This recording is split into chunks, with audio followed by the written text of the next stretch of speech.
අරුණ අරුණ Sri Lanka's breakfast show.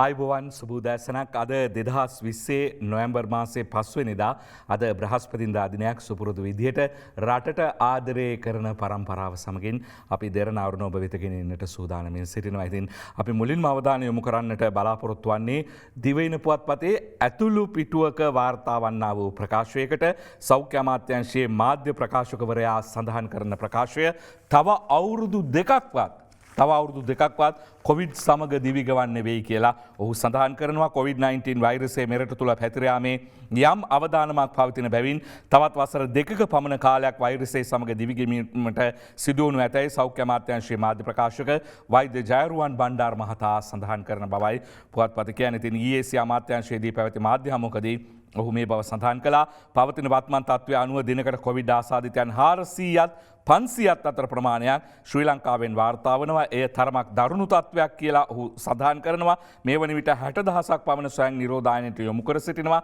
ඔවුන්ගේ PCR වාර්තා අනුව ඉදිරියේදී ආසාදිතයන්ගේ වැඩිවීමක් අපේක්ෂා කළ හැකි නිසා ඉදිරිය පැහැදිලි නැහැ කියලත් කියනවා ඔහු. ඒ වගේම කොරෝනාව අපි හොඳින් මර්ධනය කර ඇතයි කියලා කියන්නත් හැකියාවක් නැහැ කියලත් ජයරුවන් බණ්ඩාර මහතා සඳහන් කරනවායි කියලයි පුවත්පත කියන්නේ. ඉතින් සෞඛ්‍ය අංශ මගින් රටේ ජනතාව දැනුවත් කර ඇති COVID-19 වෛරසයේ පැතිරීම වළක්වා ගැනීම පිළිබඳ මාර්ගෝපදේශයන් පිළිපැදීම හැර මෙම වෛරස් රෝගී තත්ත්වය පාලනය කිරීමේ වෙනත් විකල්ප කිසිවක් නොමැති බවයි වෛද්‍ය ජයරුවන් බණ්ඩාර මහතා වැඩිදුරටත් සඳහන් කරන්නේ. ඉතින් තවත් අවුරුදු දෙකක් කොවිඩ් සමග දිවි ගෙවන්නට සිදුවෙයි කියලා සඳහන් කරාම අපේ රැකියාවලට මොකද වෙන්නේ, අපේ ව්‍යාපාරවලට මොකද වෙන්නේ, අපි නිවාස අඩස්සියේ පසුවිය යුතුයිද කියා අපට සැක සංකා පහළවද්දී රටේ ප්‍රධාන පුරවැසියා විසින් එය එසේ සිදු නොවන බවට යම්කිසි ඉඟියක් ඊයේ දිනේදී ලබා දුන්නා. දිවයින පුවත්පතේ ප්‍රධාන පිටුවට පිවිසෙනවා නම් දිවයින සඳහන් කරන්නේ වෛරසයට පිළියමක් සොයා ගන්නා තෙක් රටවසා තබන්නට බෑ. සෞඛ්‍ය උපදෙස් පිළිපදමින් දෛනික කටයුතු කරමු, ජනජීවිතයේ රටේ ආර්ථිකය ගැන සමබරව සිතමු කියලා ජනාධිපති ගෝඨාභය රාජපක්ෂ මහතා සඳහන් කරනවායි කියලයි එහි දක්වා තිබෙන්නේ. ඉතින් COVID-19 මර්ධනය සඳහා පිළියමක් සොයා ගන්නා තෙක් රටවසා තබාගත නොහැකි බවත්, එම නිසා සෞඛ්‍ය උපදෙස් පිළිපදමින් දෛනික කටයුතු සාමාන්‍ය පරිදි පවත්වාගෙන යාමට ජනතාව සූදානම් විය යුතු බවත් ජනාධිපති ගෝඨාභය රාජපක්ෂ මහතා සඳහන් කරන ලද බව තමයි එහි දක්වා තිබෙන්නේ. ඉතින් අද සියලුම පුවත්පත් මේ පිළිබඳව අවධානය යොමු කරලා තිබුණා. අද පුවත්පත සඳහන් කරන්නේ රටවසා තැබිය නොහැකි සෞඛ්‍ය උපදෙස් පිළිපදමින් සියලු දෙනා දෛනික කටයුතු සාමාන්‍ය පරිදි පවත්වාගෙන යාමට සූදානම් විය යුතුයි කියලා ජනාධිපතිතුමා ප්‍රකාශ කරයි කියලා. ඒකම දිනවෙන පුවත්පතේ ප්‍රධාන සිරස්තලයටත් අපි මදකට අවධානය යොමු කරමු. දින මින සඳහන් කරනවා කොරෝනාවලට පිළියමක් සොයන තෙක් රටවසා තැබිය නොහැකි සෞඛ්‍ය උපදෙස් පිළිපදමින් දෛනික ජීවිතයට සූදානම් විය යුතුයි ජනපති කියයි යනුවෙන් තමයි එහි දක්වා තිබෙන්නේ. ඉතින් වෛරසයේ මර්ධනයට පිළියමක් සොයා ගන්නා තෙක් රටවසා තැබිය නොහැකි බැවින් සෞඛ්‍ය උපදෙස් පිළිපදමින් සියලු දෙනා දෛනික කටයුතු සාමාන්‍ය පරිදි පවත්වාගෙන යාමට සූදානම් විය යුතු බව ජනාධිපති ගෝඨාභය රාජපක්ෂ මහතා ඊයේ දිනේදී සඳහන් කළා. ඉතින් කොවිඩ් මර්ධන ජනාධිපති කාර්යසාධක බලකාය ජනාධිපති කාර්යාලයේදී ඊයේ පෙරවරුවේ රැස් වූ අවස්ථාවේදී තමයි ජනාධිපතිතුමා මේ ප්‍රකාශය කරයි කියලා අද දිනමින පුවත්පත වාර්තා කර සිටින්නේ. ඉතින් කෙසේ වෙතත් මේ වන විටත් විවිධ තොරතුරු වාර්තා වෙමින් සිටිනවා. විශේෂයෙන්ම මේ නිරෝධායන නීති ක්‍රියාත්මක කරන්නට අප කැප වී සිටින්නා වූ පොලිස් නිලධාරීන් පවා මේ ආසාදිතයන් බවට පත්වෙමින්, එහෙම නැත්නම් මේ වෛරසයේ ඉලක්ක ගොදුරු බවට පත්වෙමින් තිබෙන බවක් තමයි අද පුවත්පත් වාර්තා කරන්නේ. මව්බිම අද කියනවා බොරැල්ල පොලිසියේ තවත් 41කට කොරෝනා, මුළු ගණන 56 STF එකෙන් 56ක් පොලිස් පොකුර 228ට නගී කියලා වාර්තා කරනවා. අලුත් නමක් මව්බිම හඳුන්වා දෙනවා ඊයේ සිට. ඒ අනුව පොලිස් පොකුර 222ට නගී කියලායි මව්බිම ප්‍රධාන සිරස්තලයෙන් කියන්නේ. බොරැල්ල පොලිසියේ තවත් 41කට කොරෝනා කියලා එහි දක්වා තිබෙනවා. හැබැයි මේ සංඛ්‍යා ලේඛන පුවත්පතින් පුවත්පතට වෙනස් වන සයක් දකින්නට තිබෙනවා. මව්බිම කියද්දී තවත් 41කට බොරැල්ල පොලිසියේ කොරෝනා කියලා, ලංකාදීපේ කියන්නේ බොරැල්ල පොලිසියේ 64කට කොරෝනා කියලා. ඒ අනුව බොරැල්ල පොලිසියේ නිලධාරීන් 64 දෙනෙකු කොරෝනා වෛරසය ආසාදනය වීමෙන් රෝහල්ගත කර ඇතැයි COVID-19 පැතිරීම වැළැක්වීමේ ජාතික ක්‍රියාන්විත මධ්‍යස්ථානය සඳහන් කරනවා. බොරැල්ල පොලිසියේ 61 දෙනෙකුට පෙරේදා PCR පරීක්ෂණ සිදු කර ඇති අතර ඉන් 49 දෙනෙකුට කොරෝනා වෛරසය ආසාදනය වී ඇති බව එහිදී තහවුරු වී ඇතැයිද එම මධ්‍යස්ථානය උපුටා දක්වමින් අද ලංකාදීප පුවත්පත වාර්තා කරනවා. ඉතින් විවිධ ස්ථානවලින් මේ කොරෝනා රෝගීන් වාර්තා වීම පිළිබඳව සඳහන් වෙනවා. විශේෂයෙන්ම ආයතන විදිහට නම් කරමින් පොලිසිය මෙහෙමයි, STF එකේ මෙහෙමයි, මෙතන මෙහෙමයි කියලා පුවත්පත් තොරතුරු වාර්තා කරනවා. ලංකාදීපය අද කියනවා රේගුවේ 5කට කොරෝනා කියලා.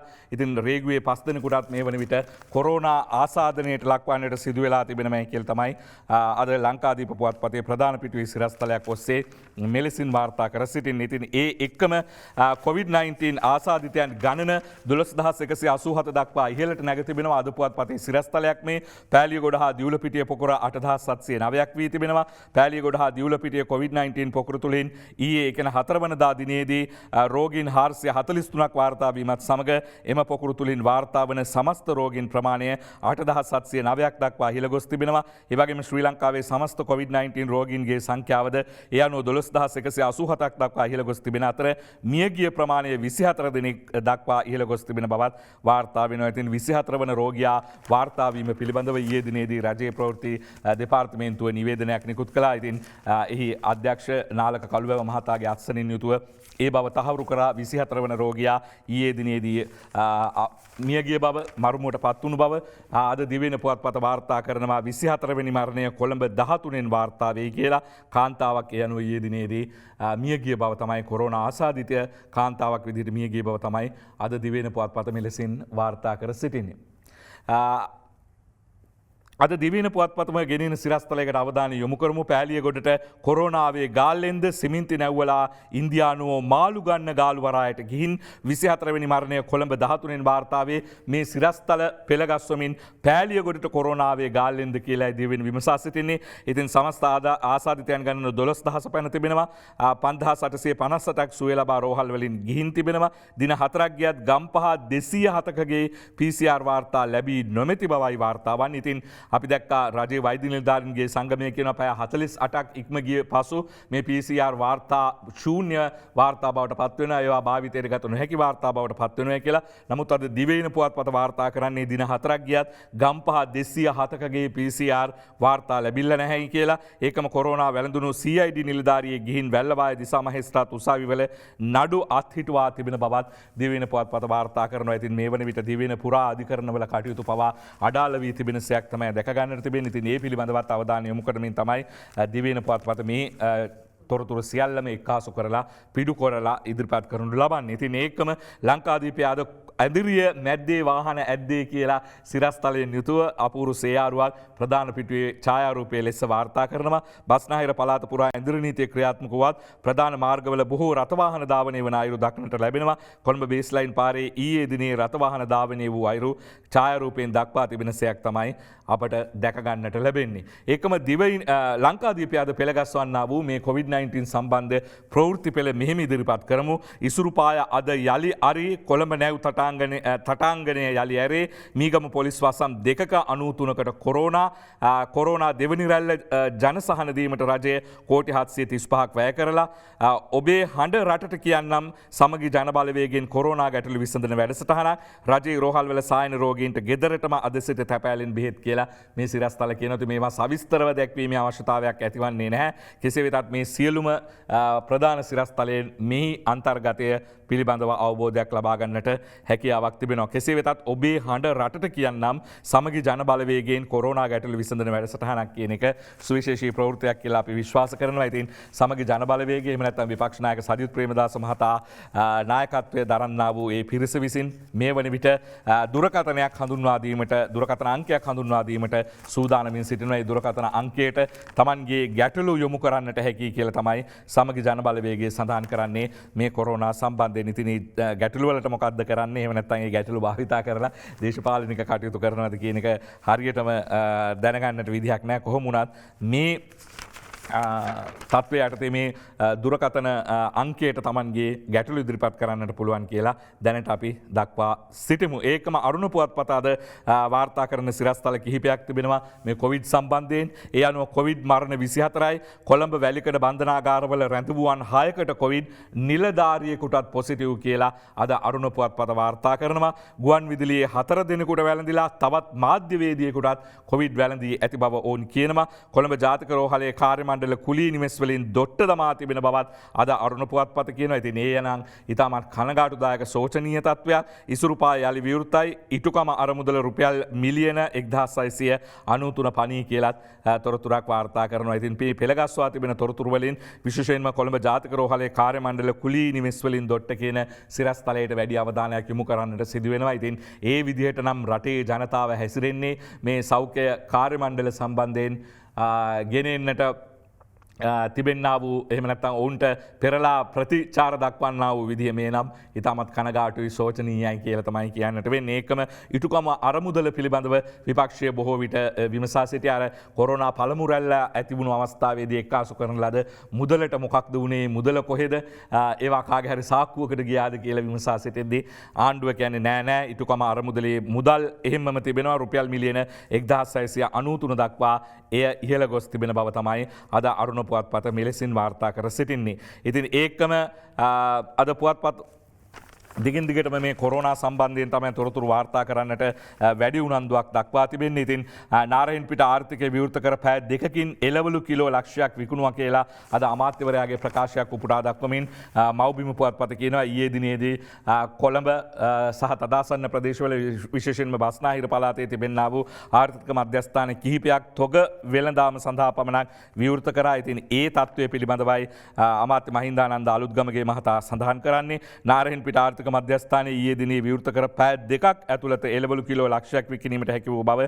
කෘෂිකර්ම අමාත්‍යවරයා සඳහන් කරන බව අද මව්බිම පුවත්පත කියා සිටිනවා. ඉතින් මේ ඇති වී තිබෙන නව තත්ත්වය පිළිබඳව සහ බොහෝ දැනුවත් කිරීම අවශ්‍ය වන නිසාවෙන් අපි මේ අවස්ථාවේදී මාණ්ඩලික ආරක්ෂක මාණ්ඩලික ප්‍රධානී යුද හමුදාපති ලුතිනන්ත ජෙනරාල් ශාවේන්ද්‍ර සිල්වා මැතිතුමන්ව සජීවීව සම්බන්ධ කරගන්නවා. ආයුබෝවන් සුබ දැසනක් හමුදාපතිතුමනි.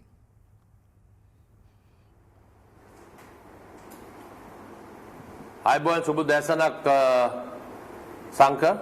දැන් ඊයේ දිනේදී අපිට දැකගන්නට ලැබුණා දැන් මේ කොවිඩ් මර්ධන ජනාධිපති කාර්යසාධක බලකාය උදෑසන රැස් කරලා ජනාධිපතිතුමා සඳහන් කරනවා මේ රට වහගෙන ඉඳලා බෑ, රට විවෘත කරන්නට ඕනේ, ජනතාව වැඩ කරන්නට ඕනේ. ඉතින් මේ සෞඛ්‍ය උපදෙස් පිළිපදිනමින් දෛනික කටයුතු සඳහා දායක වෙන්නට ඕනේ කියලා. ලබන සඳුදා වන විට, ඒ කියන්නේ 9 වනදා වන විට මේ බස්නාහිර පළාතට පනවා තිබෙන ඇඳිරි නීතිය ඉවත් කිරීම පිළිබඳව ඉඟියක් විදියට ඒක අප බාරගත්තොත් හරිද වැරදිද හමුදාපතිතුමනි? සංගද මෙහෙමයි තත්ත්වේ. අතිගරු ජනාධිපතිතුමා ඊයේ පැහැදිලි කරේ රටේ ජනතාවගෙන් කොහොමද මේ අපහසුතාවයට පත් වෙලා තියෙන්නේ කියන විශේෂයෙන්ම දිනපතා වැටුපක් අරන් ජීවත් වෙන ජනතාව. ඒක නැත්තම් පොඩි දෙයක් සමහර දෙයක් පොඩි දෙයක් විකුණලා ජීවත් වෙච්ච ජනතාව. ඒ වගේ අයවලුන් සම්පූර්ණයෙන්ම අපහසුතාවයට පත් වෙලා තිබෙනවා. මේ ආකාරයෙන් ඔවුන්ට ජීවත් වීමේ ලොකු බරපතල අපහසුතාවයක් පත් වෙලා තිබෙනවා. එපමණක් නෙමෙයි, ඒත් එක්කම විශාල වශයෙන් මේ කර්මාන්ත ශාලා අනිකුත් දේවල් සියලුම ව්‍යාපාර මේ දවස් 10ක් වගේ කාල සීමාවක 10ක් කියන්නේ මාසේ 3න් එකක් විශාල කාල සීමාවක්. ඉතින් මේ ආකාරයෙන් වසා තැබුවම නැවත විවෘත කිරීම සම්බන්ධවත් යම්කිසි ප්‍රශ්න ඇති වෙනවා. කර්මාන්ත ශාලා විවෘත කරන්න පුළුවන්. ඒත් එක්කම අතිගරු ජනාධිපතිතුමා කියන්නේ කුඩා අයවලුන් විශේෂම පැහැදිලි කළ දුන්න ජනාධිපතිතුමා විසින් පැහැදිලි කළ දුන්න මේ කඩවල් තියාන පොඩි තැන්වල ජීවත් මේවා කරන පොඩි බිස්නස් එකක් කරලා ජීවත් වෙන කට්ටියට තියෙන අපහසුතාවය. ඉතින් ඒ කට්ටිය බරපතල ප්‍රශ්නයක් තිබෙනවා. ඉතින් ඒ කට්ටිය ගැනත් හිතන්න ඕනේ. රජයේ සේවකයෙක් නැත්නම් පෞද්ගලික ක්ෂේත්‍රයේ මාසික වැටුපක් ලබන කට්ටියට මේ ප්‍රශ්නයක් නැහැ සංක. ඉතින් අනික් කට්ටියට තමයි මේක ගොඩක් බලපෑමක් ඇති වෙලා තියෙන්නේ. ඉතින් ඒකින්ද ඉතාමත්ම වැදගත් වෙනවා හැකි ඉක්මනින් රට විවෘත කිරීමට. ඉතින් ජනාධිපතිතුමා පැහැදිලි උපදෙස් දුන්නා මේ දින 10ක් වගේ එක දිගට නිරෝධායන ඇඳිරි නීතිය යොදවලා බලාපොරොත්තු වෙන්නේ අන් කිසිවක් නෙමෙයි රට මේ බස්නාහිර පළාතේ ජීවත් වෙන ජනතාව වැඩිම ජනගණත්වයක් තිබෙන බස්නාහිර පළාතේ පුද්ගලයෙක් අතර පුද්ගලයෙක්ට මේක ව්‍යාප්ත වීම අවම කිරීමට. ඉතින් ජනාධිපතිතුමා අපිට පැහැදිලි උපදෙස් දුන්නා කෙසේ හෝ මේ දින 10 තුල කරගත යුතු සියලුම PCR පරීක්ෂණ කරගෙන මේ පැතිරීම වැළැක්වීම සඳහා ගත යුතු සියලුම ක්‍රියාමාර්ග අරගෙන අනිවාර්යයෙන්ම බස්නාහිර පළාත 9 වෙනි සඳුදා උදෑසන 5 වෙනකොට අනිවාර්ය විවෘත කිරීමට කටයුතු කරන්නයි කියලා. ජනාධිපතිතුමා කිසිසේත්ම බලාපොරොත්තුවක් නැහැ ඉන් ඉදිරියටත් මේක කරගෙන යන්න. ඉතින් ඒකින්ද මේ දින 10 අපි උපරිම ප්‍රයෝජනයක් අරගෙන දැන් ඒක තමයි ඊයේ බස්නාහිර පළාතේ ගත්තොත් මහනගර සභාව සීමාව තුල උපරිම ආකාරයේ මේ ටාගට් කරලා කොවිඩ් ආසාදිතේ ඉන්න පුළුවන් කියලා එක කියන හමුන් නැතුණත් ඉන්න පුළුවන් ස්ථාන මේ ආකාරයෙන් PCR පරීක්ෂණ කරලා තමයි 138 දෙනෙක් නගර සභාව සීමාව තුල විතරක් හොයාගන්නේ. පොලිසියට අමතරව. එතකොට අනෙකුත් ප්‍රදේශවල මම හිතන ගම්පහ උතුරු ප්‍රදේශයේ විතර වෙන සමහර ස්ථාන පොලිස් ස්ථාන වල උපදෙස් ලබා දීලා තිබෙනවා සුළු වශයෙන් විවෘත කරන්න හැකියාව තිබෙනවා විවෘත කරන්නත් කියලා. ඉතින් මේ ආකාරයෙන් මේ හැමදේම කරලා ඔබ අහුව ප්‍රශ්නේ ඔව් 9 වෙනි සමුදායෙන් පස්සේ කිසිසේත් මේක තවදුරටත් මේ නිරෝධායන ඇඳිරි නීතිය යොදවලා රට ඉදිරියට කරගෙන යාමට අතිගරු ජනාධිපතිතුමාට කිසිදු අදහසක් නැති බව ඉතාමත්ම පැහැදිලිව කිව්වා. ඉතින් ඒකට වෙන්න ඕනේ මොකද්ද සංක? වෙන්න ඕනේ මේ දින 10 මේක අපි කෙසේ හෝ බස්නාහිර පළාත රැක ගන්න ඕනේ. ඒත් එක්කම තමයි රටේ ජනතාව මේක ඉතාමත් පළවෙනි කොවිඩ් 19 ආසාදිතය මාර්තු මාසේ 1 වෙනිදා 11 වෙනිදා හම්බුණු දවස් ඉඳලා කියන කතාව තමයි ඔබ කොවිඩ් ආසාදිතයෙක් නැතිව නොමැතිව කොවිඩ් ආසාදිතේ නොවි ජීවත් වෙන්න වග බලා ගන්න කියන එක. ඒකට පැහැදිලිව සෞඛ්‍ය උපදෙස් දීලා තියෙනවා මුඛාවරණය පළදින්න, අත්සෝද ගන්න, දුරස්ථභාවය රැක ගන්න කියලා ප්‍රධාන වශයෙන්. ඉතින් මේකෙදි මේ කොවිඩ් මේ පාර දක්වන ආකාරයේ සෞඛ්‍ය විශේෂඥවරුන් කියන්නේ සමහරට මුඛාවරණයක් හරියට ඇදලා හිටියේ නැත්නම් ඒත් ඇතුළට යන්න පුළුවන් තත්ත්වයක් තිබුණා. මොකද මේක ටිකක් භයානක කොවිඩ් එකක් මේ පාර ඇවිල්ලා තිබෙන්නේ කියලා.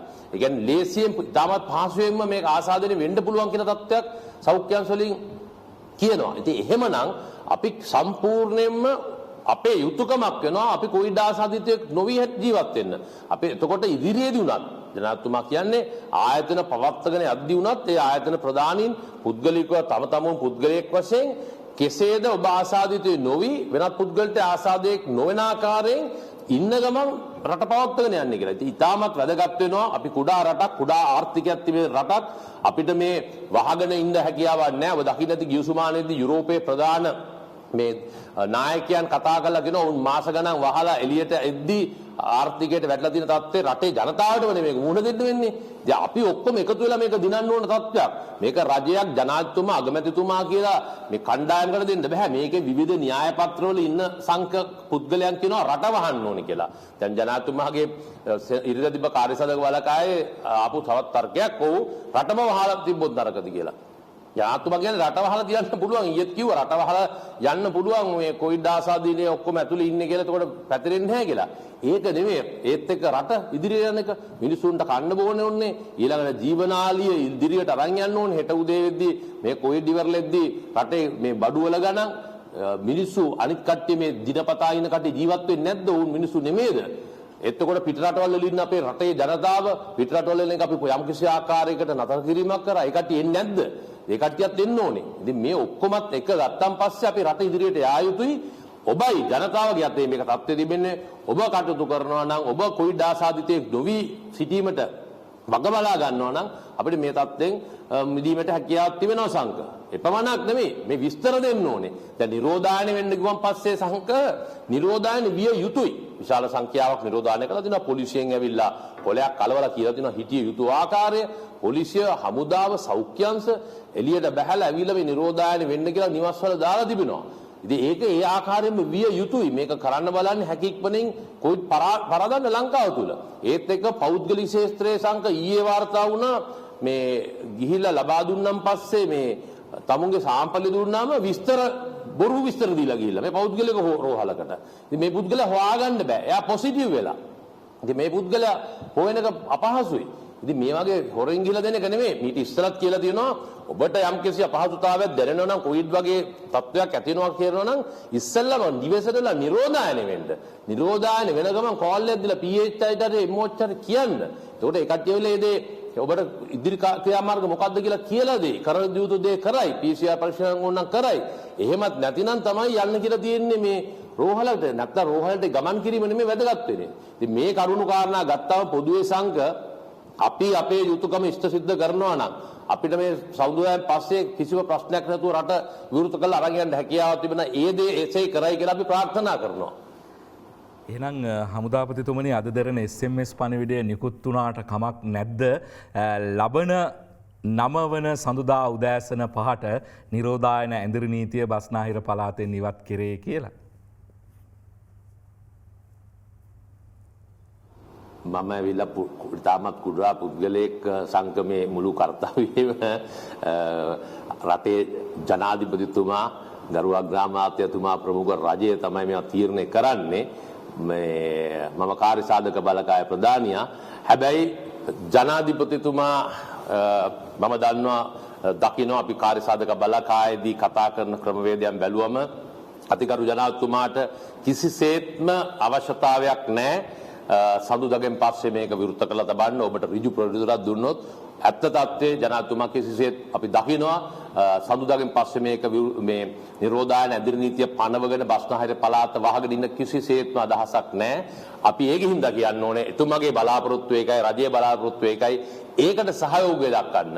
ඔබ මේ ලැබිච්ච අවස්ථාව ප්‍රයෝජන අරන් එහෙම ඇවිදින්න නැතුව මේ දින 10ේදී අපි කරන ක්‍රියාවලියට සම්බන්ධ අනුගත වෙමින් මේකට අවස්ථාව ලබා දුන්නොත් බස්නාහිර පළාතේ මේ අනිකුත් පළාත් වලට යන තිබ්බ අවස්ථාව මගහැරෙයි. අපිට අනිවාර්යයෙන්ම මේක හැකියාවක් ලැබෙයි. එතනින් පස්සේ වුණත් මේක ඇරියයි කියලා වැහුවයි කියන එක නෙමෙයි.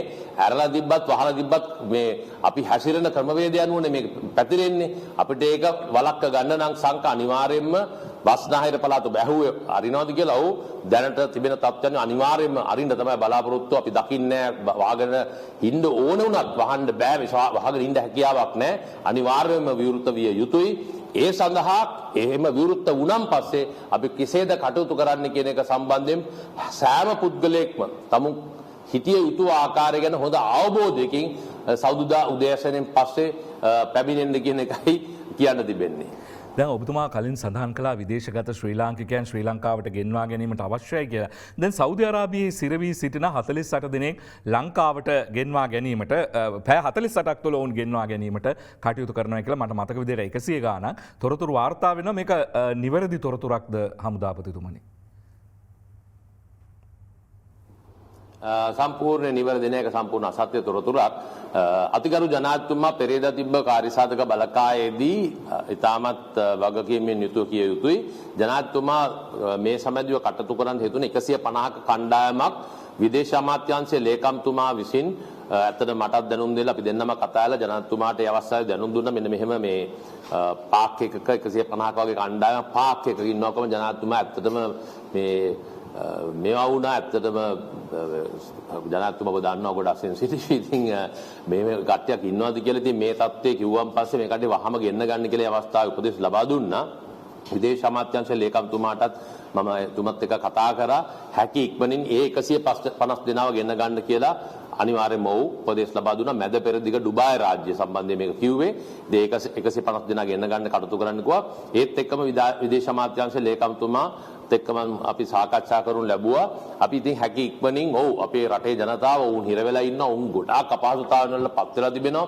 මටත් එනවා දවසකට SMS 100කට අධික පිටරටවල වලින් SMS එකසු වැය කරන්නේ යම් කිසි මුදලක් වැය කරලා නෙවන්නේ. ඒ කට්ටියට ලංකාවට එන්න ඕනකම තිබෙන්නේ උන් යම් කිසි අනාරක්ෂිතභාවයක් ඒ රටවල් වල ඇති. ඒ තත්ත්වය තියාගෙන තමයි යන්නේ. ඒකින්ද අපි හැකි ඉක්මනින් උන් ගෙන්නා ගැනීමට අනිවාර්යයෙන්ම කටයුතු කරනවා සංක. හරියටම ඒ කියන්නේ ඩුබායි රාජ්‍යයේ සිටනේ දද මුද්‍රිත මාධ්‍ය පළ කරන්නේ සෞදි අරාබියේ සිට කියලා. සෞදි අරාබියේ නොවේ ඩුබායි රාජ්‍යය කියලා ඔබතුමා සඳහන් කරන්නේ නේද? අනිවාර්යයෙන්ම ඩුබායි රාජ්‍යයේ සිට. හොඳයි ඒකම දැන් විදෙස් රටවලින් පැමිණෙන ශ්‍රී ලාංකිකයන් හෝටල් තුළ නිරෝධායනය වීමේදී යම්කිසි අපහසුතාවයවලට පත්වෙනවයි කියලා ඔවුන්ගේ හඬපට පසුගේ දිනවලදී මාධ්‍යවලට නිකුත් වුණා. විශේෂයෙන්ම කාන්තාවකගේ හඬපටයක් ඒ අතර වඩාත් සංසරණය වුණුසයක් දැක ගන්නට හම්බුණා. දැන් ඔවුන් කරන චෝදනාව තමයි PCR පරීක්ෂණ සඳහා ඔවුන් සාම්පල ලබා දුන්නා. හැබැයි දින ගණනාවක් ගිහිල්ලා සඳහන් කරනවා ඒ සාම්පල නැහැයි කියලා. නෝ සාම්පල් කියලා රිපෝට් එකක් එනවයි කියලා. මේ වගේ අක්‍රමික අවිධිමත් ක්‍රමවේදයක් ක්‍රියාත්මක වෙනවද මේ විදේශගත ශ්‍රී ලාංකිකයන් ශ්‍රී ලංකාවට පැමිණීමේදී හමුදාපතිතුමනි? ඔබ ඉවර කරපු තැනින් පටන් ගත්තොත් විදේශ වලින් පැමිණෙන කට්ටියට අවිධිමත් ක්‍රමවේදයක් කිසිසේත්ම කරන්නේ නැහැ සංක. ඔබ දන්නවා මේක රටේම මිනිස්සු දන්නවා අලුතෙන් කිය යුතු නැහැ, හංග යුතු නැහැ. පසුගිය සතියේට වගේ කාලයක් හෝ ඊට දින කිහිපයක් ඉදිරියට පසුගිය දින 10ක් කියන්නකෝ මේ කාල සීමාවේදී රටේ යම්කිසි තත්ත්වයක් ඇති වෙලා තිබ්බා. PCR මැෂින් එකක් වැඩිපුරම වැඩ කරන PCR මැෂින් එකක් මේ අක්‍රිය වෙලා තිබ්බා. ඉතින් ඒ සඳහා පිටරටවල ලිනුත් ගෙනලා දැන් ඒක සක්‍රිය කරලා දැන්ට පවත්වගෙන යනවා. ඒ දින කිහිපෙදී යම්කිසි ආකාරයක මේ හමු වෙන ඩිලේ එකක් තිබ්බා. යම්කිසි ආකාරයට වෙලා ගියා මේ නියමිත වෙලාවට අද දීලා අදම ලැබුණ නැහැ. ඒක දින 3 4 5 වගේ සංඛ්‍යාවක් දක්වත් දීර්ඝ වුණ තත්ත්වයක් තිබුණා. ඉතින් ඒකින්ද මේ PCR පරීක්ෂණ ලැබීමේ වාර්තා ලැබීමේ ප්‍රමාද දෝෂයෙන් හින්දා යම්කිසි අපහසුතාවයකටපත් වුණා. ඉතින් ඒක අපි නැහැයි කියන්නේ නැහැ. නමුත් ඔබ කිව්ව ආකාරයෙන් ඔය කියන පුද්ගලයෙක් කියපු කතාව ගත්තන් පස්සේ ඒ පුද්ගලයා කියපු මේ සාම්පල් එක නෝ සාම්පල් කියලා ආපු තත්ත්වයක් තිබිලා තිබ්බා.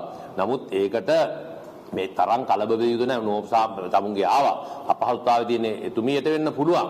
නමුත් මේකට මේ තරම් හඬක් නගන්න තත්ත්වයක් ඒ කියන්නේ ඒකේ ඇවිල්ලා තිබේ නෝ සාම්පල් කිව්වේ ගාම්ම ඒ අවස්ථාවේ දනුන් දීලා තිබ්බා. ඔව් මේක නෝ සාම්පල් කියලා ඇවිල්ලා තිනවා. අපි දැන් ගන්නම් අද අපි මේ වාර්තාව ලබා දීමට කෙසේ හෝ කටයුතු කරන්නම් කියන එක.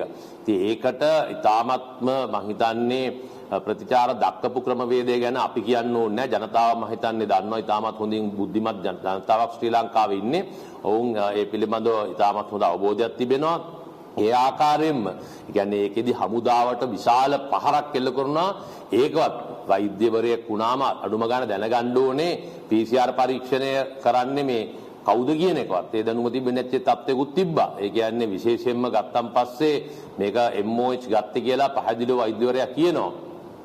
සෞඛ්‍ය අමාත්‍යාංශයෙන් තමයි මේ PCR පරීක්ෂණ මේ ඒ දේ ලබා ගන්නෙ තරන් යන්නෙත් ඒ කට්ටිය වාර්තා ලබා දෙන්නේ සෞඛ්‍ය අමාත්‍යාංශය. නමුත් ඒ අවස්ථාවේ සම්පූර්ණයෙන්ම මේ යුද හමුදාව කියන එකව ටාගට් කරලා යම්කිසි ඕනකමින්ම හමුදාව අපහසුතාවයට පත් වෙන ආකාරයෙන් කටයුතු කරන. නමුත් පැය කීපයක් ඇතුළත ඒ බාරව ඉන්න අපේ යුද හමුදාවේ බාරව ඉන්න නිලධාරිවරයා මේ සම්බන්ධව පිළිතුරු දෙද්දී ඒකට අපි දැක්කා මේ ඒක ඔව් දැනගෙන හිටියේ නෑ කියන කතාව තිබ්බා. ඒකින්ද අපි ওই වගේ තත්ත්වයක් නැති වෙන්න පුළුවන්. අපි මේ කට්ටියට අනුකම්පා කරන්න ඕනේ.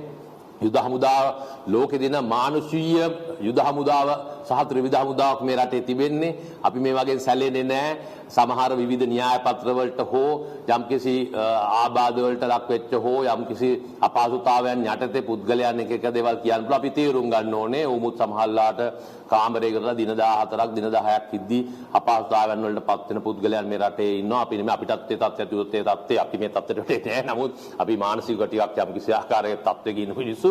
නමුත් ඒ වගේ තත්ත්වයක් වැටුණයි කියලා අපි ඒකට මේ කෑ ගහලා නිග්‍රහ කිරීමටත් අවශ්‍යතාවයක් නැහැ. ඒ ඇතිවෙච්ච තත්ත්වයටතේ යම්කිසි පුද්ගලයෙක් ඒ ආකාරයෙන් ක්‍රියා කරන්න නැති මානසික හමුදාපතිවරයා වශයෙන් ඒ කට්ටිය ගැන අපි අනුකම්පා කිරීමක් පමණයි කරන්න සංකා. දැන් හමුදාපතිතුමනි රජයේ වෛද්‍ය නිලධාරීන්ගේ සංගමය සඳහන් කරනවා සමහර දිස්ත්‍රික්කවල PCR යන්ත්‍රයක්වත් නැහැයි කියලා. නිදර්ශනයක් විදිහට දැන් කෑගල්ලේ ප්‍රදේශ කිහිපයක් හුදකලා කරලා තියෙනවා. නමුත් කෑගල්ලේට PCR යන්ත්‍රයක් නැහැයි කියලා. ඉතින් මේ තත්ත්වය මත මේ තත්ත්වය පාලනය කර ගැනීමට බාධාවන් ඇති වෙයි කියලා කියන්න පුළුවන් නේද? දැන් මෙහෙමයි PCR පරීක්ෂණ යන්ත්‍ර රට පුරාම තියෙනවා නම් හොඳයි. නමුත් වෙලා තියෙන සංක කුඩා ආර්ථිකයක් තියෙන රටක අපි මම හිතන්නේ ඔබ දන්නවා PCR යන්ත්‍ර කීයක් මේ රටේ මාර්තු 11 වෙනිදා වෙද්දී තිබ්බද? ඊට අමතරව ඒ PCR යන්ත්‍ර වලින් කළ හැකි පරීක්ෂණ කීයක්ද කියන එක රටේ ජනතාව මම හිතන්නේ දන්නවා ඇති. අපි මේ PCR පරීක්ෂණ 100 ගාණකින් ආරම්භ කරන ලද PCR පරීක්ෂණ දැන් 11000ක් දක්වා වගේ ව්‍යාප්ත වෙලා තිබෙනවා. ඉතින් මේ PCR යන්ත්‍ර නම් මම වෛද්‍යවරයෙක් නෙමෙයි මේ සම්බන්ධව විශාල උපදෙසක් ලබා දෙන්න කියන්න. නමුත් දැනුමක් තිබෙනවා මේ කාර්යසාධක බලකායේ මේ ක්‍රියාන්විත මධ්‍යස්ථානයේ ප්‍රධානියවරයා වශයෙන් මම දන්නවා. ඉතින් මම හිතන්නේ සෞඛ්‍ය අමාත්‍යාංශයත් සෑහෙන උත්සාහයක යෙදෙනවා PCR පරීක්ෂණ යන්ත්‍ර උපරිමයක් ලබා ගන්නට. ඒත් එක්ක මේ සදා අවශ්‍ය දේවලුත් ලබා ගන්න යන්ත්‍රය ආවා කියලා විතරක් හරියන්නේ නැහැ. මේ දේවල් ලබා ගන්න ඔබ හැව්වේ මේ සෑම දිස්ත්‍රික්කෙම තියන්න පුළුවන් නම් හොඳයි. නමුත් යම් කිසි ආකාරයෙන් තිබෙන්නේ නැහැයි කියලා වෙලා වැඩි වෙලා තියෙන පැය කීපයක වෙලාවක් තමයි. ඒ කියන්නේ එහෙන් ලබා ගන්නේ නියදී කොළඹ හෝ නැත්නම් නුවරට ගොඩක් දුරට මධ්‍යම පළාතේ කියන ප්‍රදේශවල ඒවා නුවරට අරන් යනවා. නැත්නම් අනුරාධපුර කොළඹ ගාල්ල මේ ආදි වශයෙන් ශ්‍රී ජයවර්ධනපුර විශ්වවිද්‍යාලේ මේ ආදි වශයෙන් හැමතැනටම අරන් යන. එපමණක් නෙමෙයි දැන් ශ්‍රී ලංකා යුද හමුදාව ප්‍රථම වතාවට යුද හමුදාවෙත් PCR යන්ත්‍රයක් ගෙනල්ලා අපි මේ වෙනකොට අපි ආරම්භ කරලා තියෙනවා. අතිගරු ජනාධිපතිතුමා පෙරේදා ශ්‍රී ලංකා යුද හමුදාවට තවත් PCR යන්ත්‍රයක් ලබා දුන්නා. තවත් පෞද්ගලික ආයතනයක් අපිත් එක්ක සම්බන්ධ වෙලා ඉදිරියේදී PCR යන්ත්‍රයක් ශ්‍රී ලංකා යුද හමුදාවට ලබා දීලා ශ්‍රී ලංකා යුද හමුදා ත්‍රිවිධ හමුදාව එකතු වෙලා මේ PCR පරීක්ෂණ විශාල සංඛ්‍යාවක් වැඩි කිරීමට ඉදිරි මාසෙ තුල අනිවාර්යයෙන්ම අපි කටයුතු කරනවා. මේක තමයි අපි රටට කරන්න පුළුවන් හමුදාවක් වශයෙන් කර දිය හැකි සහාය හැම පැත්තෙම කරන්නේ. ඉතින් ආදි වශයෙන් ඔබ කිව්ව කතාව ඇත්ත දෙන්න පුළුවන් නව සත්‍යදම රජයේ වෛද්‍ය නිලධාරී සංගමය සෑහෙන මේකට බැහැලා උදව් මේ අදහස් ලබා දීලා මේ කොවිඩ් පාලනය කිරීමට සෑහෙන සහයෝගයක් ලබා දෙනවා. ඉතින් ඔවුන් ඒක පැහැදිලි කරලා පෙන්වන්න උත්සාහ කරන්නේ මේවා තිබ්බොත් හොඳයි කියන එක ඔවුන් පිටිපස්සේ ඉඳලා මේක තල්ලු කරන්න උත්සාහ කරනවා. ඉතින් නමුත් රජයක් වශයෙන් සෞඛ්‍ය අමාත්‍යාංශ අමාත්‍යතුමිය ඇතුළු සෞඛ්‍ය ලේකම්තුමා විශාල වෙහෙසක් දැල්ලා අපේ අලුත් අධ්‍යක්ෂක ජෙනරාල්වරයාත් මේ සම්බන්ධයෙන් අසේල ගුණවර්ධන මහත්මයාතුමත් සෑහෙන උත්සාහයක් යෙදුණා. මම හිතන්නේ ඉදිරි කාලෙදි මේක වෙයි. නමුත් අපහසුතාවය ඩිලේ එක නැත්තම් කලැවිල්ල පැය දෙකක තුන අපි දන්නවා රටේ ඕන තැනක ඉඳලා පැය 4-5ක් ඇතුළත ඕන දුර පැතලක එන්න පුළුවන්. යාපනයේ තියෙනවා අනුරාධපුරෙත් තියෙනවා. ඒ කියන මධ්‍යම පළාතේ අඩුපාඩු තියෙන තැන්වල ඒවා පැය දෙකක් වැඩිම පැය 3ක් ඇතුළත යම්කිසි මධ්‍යස්ථානයක් වෙත ඇවිල්ලා මේක කරනවා.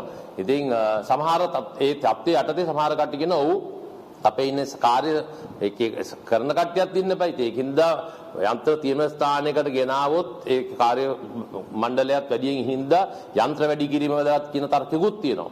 ඉතින් ඒක අපි දැන් සෞඛ්‍ය වෛද්‍ය නිලධාරී සංගම කියනවා අපිට පිළිගන්න වෙනවා. බොහොම මේ දැනුමක් ඇති අවුලු විශේෂඥවරු වැඩිම පිරිසක් ඉන්න සංගමයේ ඉතින් තුමලා කියන කතාව ඇත්ත වෙන්න පුළුවන්. නමුත් ඒ සඳහා රජය කළ හැකි සියලුම දේවලුත් කරනවා විශේෂයෙන්ම සෞඛ්‍ය අමාත්‍යාංශය.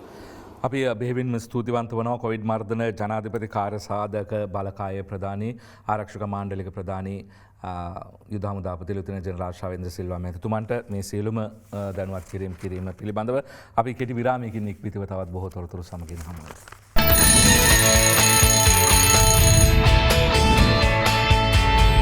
Derana Aruna. Sri Lanka's breakfast show. මේ මොහොතේදී දෙරණ අරුණ සමගින් සජීවීව සම්බන්ධ කරගන්නවා පොලිස් මාධ්‍ය ප්‍රකාශක නියෝජ්‍ය පොලිස්පති නීතිඥ අජිත් රෝහණ මහතාව. ආයුබෝවන් සුබෝදෑසනක් නියෝජ්‍ය පොලිස්පතිතුමනි. ආයුබෝවන් සුබෝදෑසනක් ඔබටත්. දැන් මෙතෙක් ඇඳරි නීති බලපත්‍ර නිකුත් කරන ලද ලයිස්තුව යම් කිසි ආකාරයකින් දීර්ඝවීමක් එහෙම නැත්නම් වැඩිවීමක් පිළිබඳව තොරතුරු වාර්තා වෙනවා. ඒක නිවැරදිද නියෝජ්‍ය පොලිස්පතිතුමනි? ඔව් ඇත්තටම දැන් ඇඳිරි නීති බලපත්‍ර කියලා කිව්වට දැන් අපි කිව්වා තමුන්ගේ රාජකාරී හැඳුනුම්පත භාවිතා කරමින් ඇඳිරි නීති බලපත්‍ර ලෙස ගමන් කරන්න පුළුවන් කියලා. මුලින්ම ආයතන 84ක් රාජ්‍ය නොවන ඒ වගේම ව්‍යවස්ථාපිත මණ්ඩල සංස්ථා ඊට පස්සේ ඒක 102ක් දක්වා වර්ධනය වුණා. 106ක් දැන් ඊයේ අලුතෙන්ම තවත් සංශෝධිත චක්‍රලේඛනයක් නිකුත් කරා. 112ක ආයතනවල අයට තමුන්ගේ රාජකාරී හැඳුනුම්පත භාවිතා කරලා යන්න පුළුවන්. ඊට අමතරව පුද්ගලික ආරක්ෂක සේවා සිකියුරිටි සර්විසස් වල අයටත් තමන්ගේ හැඳුනුම්පත භාවිතා කරමින් ගමන් කිරීමේ හැකියාවක් තියෙනවා. ඇඳිරි නීති බලපත් ලබා ගැනීමේ අවශ්‍යතාවයක් නැහැ. හැබැයි යන්න පුළුවන් රාජකාරී කටයුතු සඳහා පමණයි. දැන් සල්ලිවලට ඇඳිරි නීති බලපත්‍ර ලබා ගන්න පුළුවන්ද කියලා හිතෙනවා. අද වාර්තාවන තොරතුරු අනුව එම ව්‍යාජ ඇඳිරි නීති බලපත්‍ර පිළිබඳව තොරතුරක් වාර්තා වෙනවා නේද නියෝජ්‍ය පොලිස්පතිතුමනි? ඔව් දැන් මේ අපිට වාර්තා වෙන තොරතුර සංක නමුත් දැන් මේ වගේ දේවල් තව අනන්ත අප්‍රමාණ වෙනවා ඇති. ඒ ගැන අපි තා දැඩිව ක්‍රියා කරනවා. මේක සිද්ධ වුණේ බණ්ඩාරගම අටුළුගම ප්‍රදේශයේදී එක්තරා පුද්ගලයෙක් කුලී රථයක් සඳහා කුලී රථයක් ධාවනය කරන්න ඒ සමාගමේ කුලී රථ ධාවන සමාගමක් කුලී රථ දුරකථන අංකය 1කට කතා කරාම කුලී රථයක් එවනවා. මේකෙන් මේ සමාගමෙන් රථ 3කට බලපත්‍ර ලබා ගත්තා. මේ එක බලපත්‍රයක් තමයි මේ රියදුරුට ලබා දීලා තිබුණේ. ඔහු ඒ රිය බලපත්‍රය ෆොටෝකොපි ගහලා නම වෙනස් කරලා ව්‍යාජ ලෙස හදලා විකුණලා තිබුණා. අටුළුගම් ප්‍රදේශයේ පුද්ගලයෝ 30 දෙනෙකුට එක්කෙනෙක්ට රුපියල් 45000 ගානේ මේ බලපත්‍රය විකුණලා තියෙදි තමයි අත්අඩංගුවට ගත්තේ. ඒතර බලපත්‍ර තුන විකුණන්න එක්කෙනෙක්ට රුපියල් 15000යි බලපත්‍ර තුනටම 45000ක් ඔහු ලබාගෙන තිබුණා.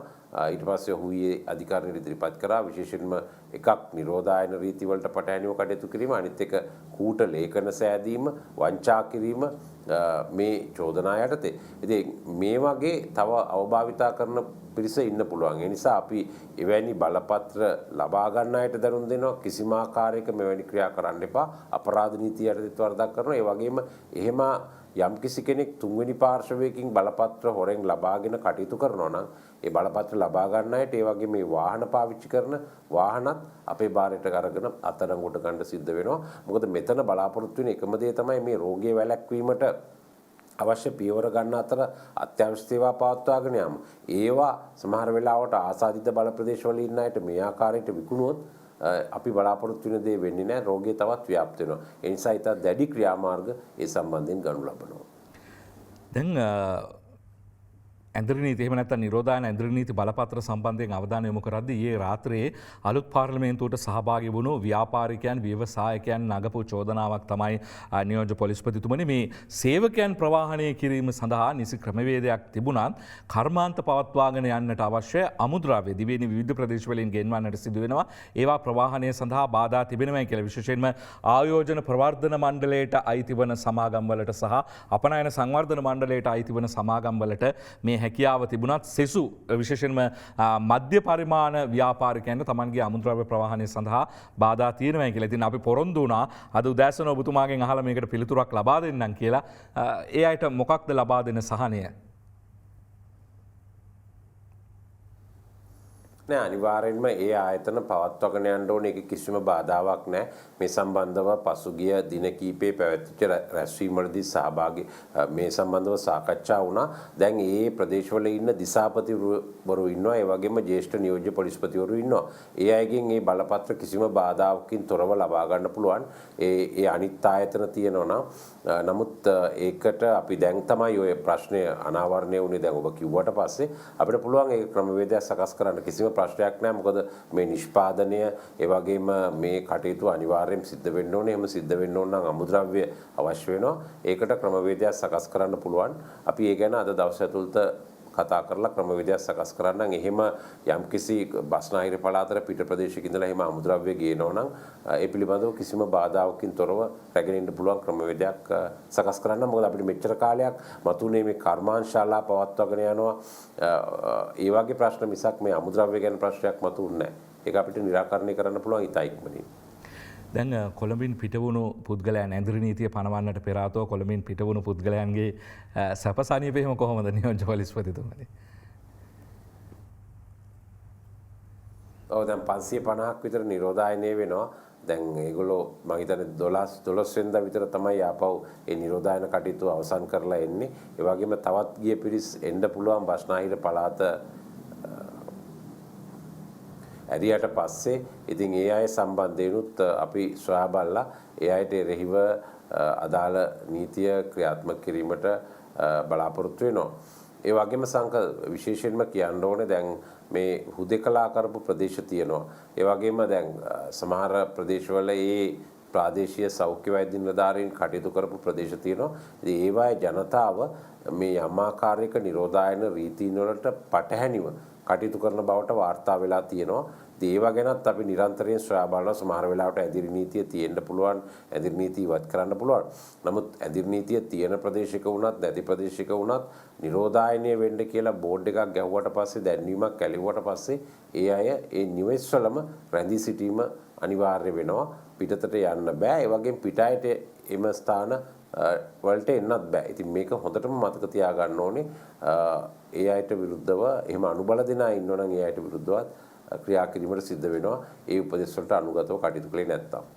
දැන් අද අවසන් වශයෙන් ඔබතුමාගෙන් අහන්න තියෙන ප්‍රශ්නේ තමයි අද පුවත්පත් ප්‍රධාන සිරස්තල පවා වාර්තා කරනවා මේ පොලිස් නිලධාරීන් මේ ආසාදිතයන් බවට පත්වීම පිළිබඳව විශේෂයෙන්ම බොරැල්ල පොලිසියේ තත්ත්වය පිළිබඳව විවිධ සංඛ්‍යාලයකන මව්බිම් පුවත්පත 41ක් කියලා කියද්දී ලංකාදීපයේ සඳහන් කරනවා 64 දෙනෙකුට කොවිඩ් ආසාදනය වෙලා තිබෙනවා කියලා. ඉතින් නිරෝධායන නීති රීති ක්‍රියාත්මක කරන්නට මේ අවස්ථාවේදී පොලිසිය අත්‍යවශ්‍ය සේවාවක් වෙලා තිබෙනවා. ඔවුන්ගේ සේවය රට ජාතිය අපේක්ෂා කරන මොහොතක මේ විදිහට ආසාදිතයන් පොලිසිය ආශ්‍රිතව බිහිවීම පිළිබඳව මොකක්ද ඔබතුමාට කියන්න තියෙන්නේ?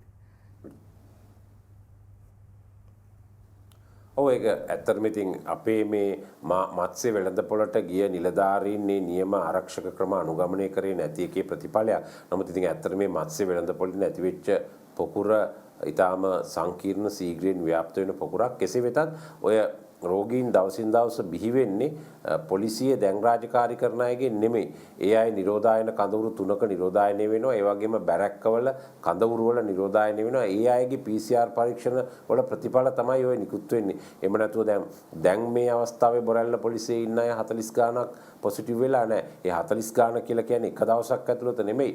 ඒ මුලින්ම පටන් ගත්ත දවස් ඉඳලා මේ දක්වා කාලය තුල එක දවසකට 9යි තව දවසකට 10යි එහෙම එකතුව තමයි මේ තත්ත්වයට පත් වෙලා තියෙන්නේ බොරැල්ල පොලිසියට අනුයුක්තව හිටපු අය.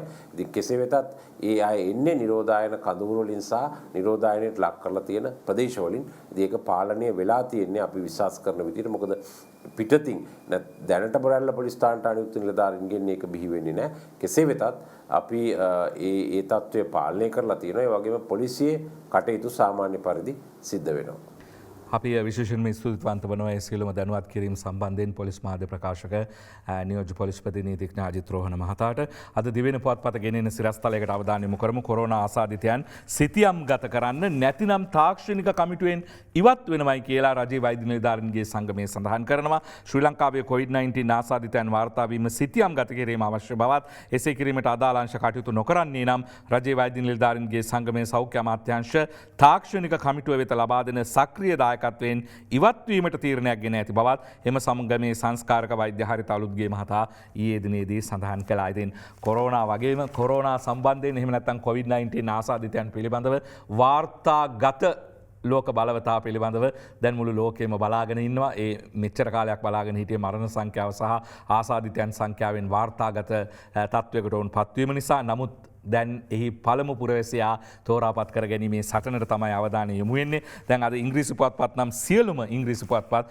ප්‍රධාන සිරස්තලයේ වෙන් කර තිබෙන්නේ ඒ වෙනුවෙන්. The Island පුවත්පත කියනවා US election on knife edge ඒ අනුව පිහිටුඩට මේ වන විට එක්සත් ජනපදයේ ඇමරිකා එක්සත් ජනපදයේ මේ තරගය මේ සටන පැමිණ තිබෙන බව තමයි The Island පුවත්පත වාර්තා කර සිටින්නේ. ඉතින් බයිඩන් සහ ට්‍රම්ප් කියන මේ දෙපළ අතරින් කවුරුන් ජයග්‍රහණය කරයිද කියන එක හරියටම තවමත් කියන්නට හැකියාවක් නැහැ කියලා දක්වා තිබෙනවා. ඉතින් කෙසේ වෙතත් The Island පුවත්පත කියන්නේ මේ දෙදෙනාගෙන් කවුරුන් ජයග්‍රහණය කළත් ඇමරිකාවේ වයෝවෘද්ධම ජනාධිපතිවරයා පත්වීමේ හැකියාවක් තිබෙනවායි කියලා 74 හැවිරිදි වර්තමාන ජනාධිපති ඩොනල්ඩ් ට්‍රම්ප්ද එහෙම නැත්නම් ජෝ බයිඩන්ද පත්වන්නේ කියලා 77 හැවිරිදි ඔහුද පත්වන්නේ කියන එක කෙසේ වුවත් වාර්තාවක් තබන්නට ඇමරිකා එක්සත් ජනපදයේ සූදානමින් සිටිනවායි කියලායි අද The Island පුවත්පත කියන්නේ. Ceylon Today පුවත්පත කියනවා US presidential election too close to call. ඒ අනුව එයත් දක්වා සිටින ඉතාමත් උණුසුම් තත්වයකට මෙය පත්වී තිබෙන බවයි. ඒකම අද දෙරණත් ඊයේ වාර්තා කර සිටියා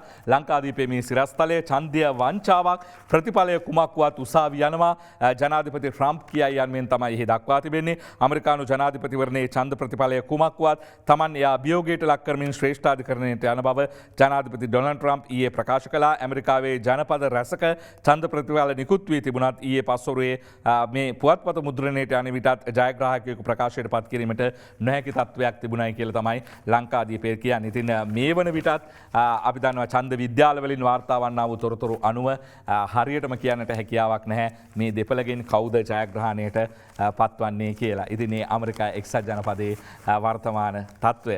අපි විරාමයකින් අනතුරුව අද දවසේ කාටුන් බලමු.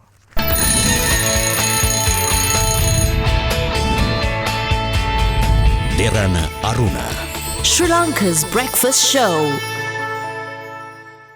මෙන්න මවබිම් පුවත්පතේ මරිසිපාල MD වීරරත්න අඳින්නේ වෛද්‍යවරයෙකු වීමේ අවම සුදුසුකම සම්මත වෙලාලු. මරිසිපාල අහනවා එතකොට දේශපාලකයෙකු වීමේ ඒකට මොකටද අවම සුදුසුකමක් නේද? අද පංකදුරවින්දගේ සරදම් කාටුනේ ලංකාදීපයෙන් රණවීර ඇමතිතුමාට මැටි කැට හදන්න ඕඩරයක් ආවලු. දැන් ඊසර් මුට්ටි හදන්න ඕඩරයකුත්. මුට්ටි මොකටද නේද ගංගාවලට දාන්නද කියලායි අහන්න වෙන්නේ. ඉතින් මුට්ටි ගැන කියද්දි මේ ආද 30 හිනා වැස්සෙනුත් මුට්ටියක් ඇඳලා තියෙනවා. එදා විහාර මහා දේවී අද මං දේවී කොරෝනා තුරන් කිරීමට මුහුදට බිලි වෙමි කියලා අපේ පවිත්‍ර නෝනද දන්නේ ඉන්නවා. හිනා වැස්සෙන් අද ඇඳලා තියෙන. ඉතින් එදා විහාර මහා දේවිය නැවක නැගලාවේ දැන් නම් මුට්ටියක නැගලා එනවයි කියලායි තිස්ස හේවා විසක හිනාවැස්ස කියන්නේ. ඉතින් මාළුත් හිනාවෙවි බලන් ඉන්නවයි කියලා කියනවා. සුවාරිස් දාසාපවලන්ගේ ලංකාදීප කාටුනය ඔන්න ඉස්සරත් සිරසඟ බෝලා ඉඳලා තියෙනවා බං කියලා අද සුවාරිස්ට කියන්නේ කවුද මේ බැසිල් මහත්තයාවත්ද? අද ජෙෆ්රිටත් බැසිල් මහත්තයාවම තමයි මතක් වෙලා තියෙන්නේ. ඔන්න අද කැටගොඩ සිය අසුන පූජා කරනවා. සිරිසඟ බෝ හිස දන් දුන්නාසේ සිය මොකක් දෙයකට කියන්නේ ජාතික ලැයිස්තු මන්ත්‍රී දුරය පත් කළ මන්ත්‍රී දුරය ඔන්න පූජා කරනවා. අද පාවඩයකුත් එලලා සර් එන්න සර් කියලා තමයි දෙනවයි කියලා කියන්නේ ආසනය. මෙන්න සෙල්ලන්ද කොල්ලෝ සුමතිපාල ජෝතිපාලගේ පොළොන්නරුව ටග්ගාලා පොළොන්නරුවටත් හාල් නැහැල්ලු කියලා කියනවයි කියලා ඔන්න අද යාළුවා අනිත් යාළුවට කියනවා. යකඩ මල්ලට ගුල්ලෝ ගහද්දී හාල් මල්ල බේරෙයිද බං කියලායි මිත්‍රයා විමසා සිටින්නේ. ඉතින් හාල් ගැන කතා කරද්දී ඊයේ රාත්‍රියේ නිකුත් වුණු අතිවිශේෂ ගැසට් නිවේදනයට අවධානය යොමු කරන්නට වෙනවා. මේ ගැසට් එකට මොකද්ද මේ වෙන්නේ? අද හසන්ත විජේනායක අරුණට අඳින කාටුනෙන් කියන්නේ ගැසට් සහල් මිල පාලනය කරන්නට නිකුත් කරපු එක අද ටොයිලට් පේපර් එකක් බවට එහෙම නැත්නම් වැසිකිලි කඩදාසියක් බවට පත් වෙලා තියෙනවා. මෙන්න අද කොමන්ට් එක උඩ ඉඳගෙන ඉන්නේ මේ මහත්තයා කවුද? ඒක පාවිච්චි කළා ඩස්බින් එකට දාන තත්ත්වයක් තමයි තියෙන්නේ. මේ අපේ ඩඩ්ලි සිරිසේන මහත්තයා නෙමෙයි කියලා තමයි අපි හිතන්නේ. අපි එතනින් යමු MD වීරරත්නගේ කාටුනේ බලන්නට. මේ පුවත්පත මව්බිම ඒ අනුව අද කොවිඩ් නසන ජාතික යාන්ත්‍රණය ඉදිරිපත් කරනවා. රතු සහෝදරයෝ ඇවිල්ලා අගමැතිතුමාට ඉතින් අපේ විපක්ෂ නායකතුමා හොරෙන් නිබිල බලනවා මොකද්ද මේ වෙන්න යන්නේ කියලා. මේ තලං ඒතුමා කාටුනය මම නම් හිතන්නේ ඩොල්ෆින්ලටත් කොවිඩ් හැදිලා තියෙන්නේ ඇත්තේ කියලා කියන්න යනවා සිරාමල්ලි. ඉතින් ඒතුමා පැනලා අහනවා උන්ට කොහොමද කොවිඩ් හැදුනේ? ඇයි සර් ඇමරිකාවයි ඉන්දියාවයි ඕස්ට්‍රේලියාවයි යුද්ධ අභ්‍යාස කරනකොට උන්ගේ දහජරාව මුහුදට එකතු වෙනව නේද කියලා අද සිරාමල්ලි කියද්දි ඒතුමා නලලට අත තියා ගන්නවා. හසන්ත විජේනායකගේ හුරේරා කාටුනයයි අද අවසන් වශයෙන් අපි බලන්නේ. කොරෝනා ලංකාවේ සමාජගත වෙලා නැහැ කියලා දොස්තරලා කියනවා. ලංකාවේ දොස්තරලා සමාජගත වෙලා නැහැ කියලා කොරෝනා කියනවද දන්නේ නැහැයි කියලායි හුරේරණන් අහන්නේ.